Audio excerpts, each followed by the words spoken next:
Hello नमस्कार, स्वागत आहे आपल्या सर्वांचं माझ्या यूट्यूब चॅनलमध्ये आणि एका नवीन व्हिडिओमध्ये। तर कसे आहात तुम्ही सगळे? मजेत आहात ना? मजेतच राहा।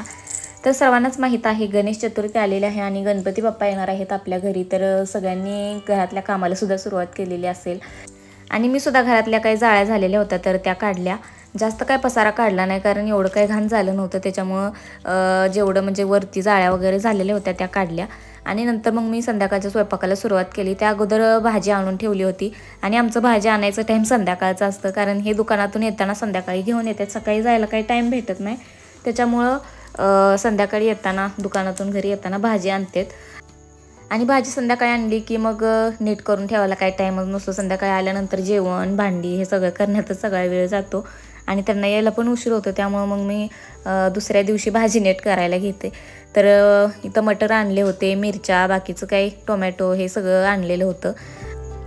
तेच म्हटलं सगळं नीट करून ठेवायचं। तर स्वयंपाकसुद्धा करायचा होता मला, तर त्याच्या अगोदर म्हटलं हे सगळं अगोदर फ्रीजमध्ये ठेवूया, नंतर खराब होते।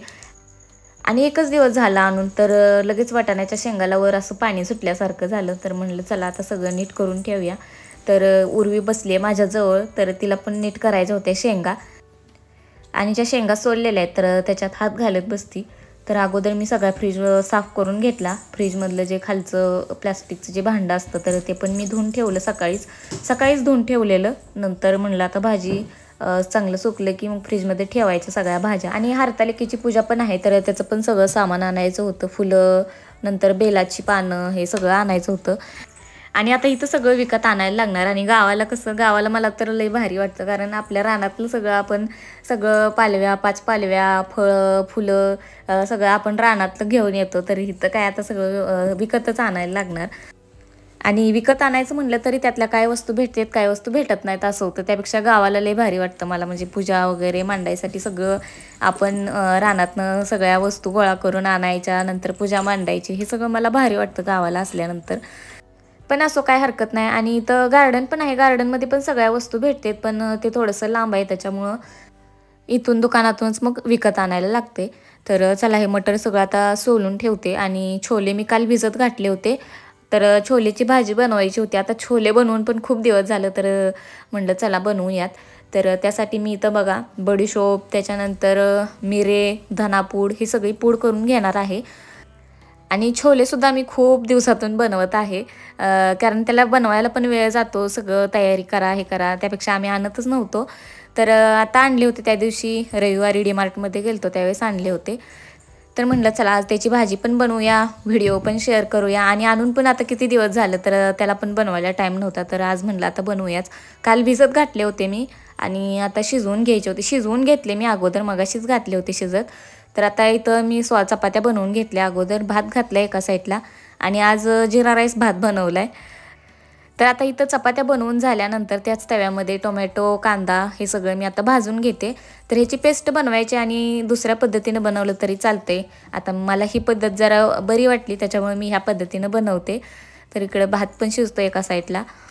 तर आता हे सगळं भाजून घेते आणि नंतर मिक्सरमधून बारीक करून घेते। आता अद्रक लसूण पेस्ट मी डायरेक्ट ह्याच्यामध्येच म्हणजे मिक्सरमध्ये बारीक करणार आहे ह्या कांद्यासोबत, आता सेपरेट टाकायला काय अद्रक नव्हतं।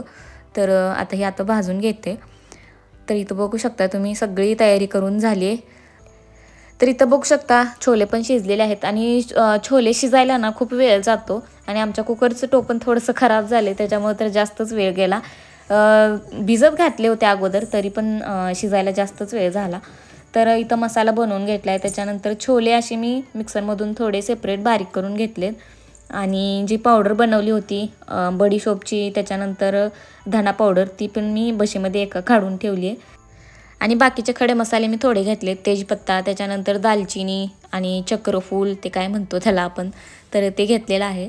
तर आता इथं कढईमध्ये तेल गरम केलं, त्याच्यानंतर थोडंसं जिरं टाकलं, तेजपत्ता टाकला आणि बाकीचे जे खडे मसाले आहेत तर ते पण भाजून घेतले। आता ते भाजल्यानंतर त्याच्यामध्ये जी कांदा आणि टोमॅटोची ग्रेव्ही बनवली होती तर ती पण भाजून घ्यायची आणि अगोदर भाजल्यामुळे जास्त वेळ लागत नाही भाजायला। तर आता इथं बघू शकता तुम्ही मी मसाला भाजून घेतला, त्याच्यानंतर थोडीशी हळद, लाल तिखट आणि छोले मसाला टाकला आहे। आता छोले मसाला मी अंदाजेच त्याच्यामध्ये टाकला आहे, तुम्ही बघू शकता। एक 2 चम्मच असतील तेवढ्या मापाने मी छोले मसाला टाकला आहे. त्याच्यानंतर जी पावडर बनवून घेतली होती ती, आणि नंतर आपण जो रोजच्या भाजीमध्ये मसाला म्हणजे काळी चटणी जी टाकतो तर ती टाकून घ्यायची. आणि आता हे सगळं मिक्स करून भाजून घ्यायचं आहे थोडा वेळ.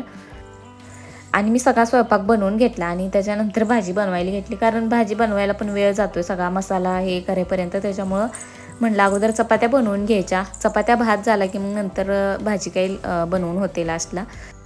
तर त्याच्यानंतर छोलेचे मी मिक्सरमधून बारीक करून घेतले होते, तर ते पण मी त्याच्यामध्ये मिक्स केले. तर आता ते सेपरेट बारीक करून का घेतले, कारण भाजी काही जास्त पातळ वगैरे होऊ नये यासाठी. तर ते भाजून घेतलं. त्याच्यानंतर थोडंसं गरम पाणी केलं, आणि गरम पाणी वापरलं की म्हणजे भाजी चांगली होते आणि भाजीला कट पण येतो लगेच, त्याच्यामुळे मी गरम पाणी केलं. तर आता थोडासा मसाला ह्या ग्रेव्हीमध्ये शिजू द्यायचा आणि त्याच्यानंतर वरून छोले मिक्स करायचे. तर त्यानंतर मी लास्टला इथं मीठ टाकून घेतलं आणि त्याच्यानंतर त्याच्यामध्ये छोले मिक्स केले. तर आता हे सगळं मिक्स करून थोड्या वेळ आता अजून गॅसवरती ठेवायचं आणि त्याच्यावर मी झाकण ठेवून इथं मी शिजवून घेतली भाजी. तर इथं बघू शकता कट पण किती छान आलं आहे. आणि आता तुम्हाला हे मिक्स करून दाखवते. एकदम छान असा, आणि वास तर खूप छान येत होता घरामध्ये, एकदम हॉटेलमध्ये आल्यासारखा. आणि हे सुद्धा दुकानातून आल्या म्हणले एकदम हॉटेलमध्ये गेल्यासारखं वाटतंय, म्हणजे खूप छान स्मेल येत होता. आणि त्याच्यामध्ये छोलेचा मसाला पण वापरलेला होता मी, त्याच्यामुळं सगळ्या घरामध्ये वास पसरला होता. तर ते झाल्यानंतर मग इथं मी सगळी भाजी व्यवस्थित नीट करून ठेवली, मिरची, आणि ही उद्याची सकाळची तयारी, भेंडी सगळी चिरून ठेवली मी आत्ताच, कारण सकाळी पण खूप वेळ होतो. भेंडी धुवून चिरायची म्हणलं की सगळा वेळ त्यातच जातो, त्याच्यामुळे मी आत्ताच धुवून चिरून ठेवली. आता ह्याच्यावर थोडंसं एखादं कापड टाकून फ्रीजमध्ये तशीच ठेवणार आहे. तर चला या सगळे जेवायला. बघा आजच्या मेनूमध्ये छोलेची भाजी, फरसाणा, पापड, कांदा, चपाती. तर कशी झाली छोलेची भाजी नक्की कमेंट करून सांगा. भेटूया उद्याच्या नवीन व्हिडिओमध्ये. तोपर्यंत सर्वांना बाय बाय, आणि व्हिडिओ पाहिल्याबद्दल थँक्यू.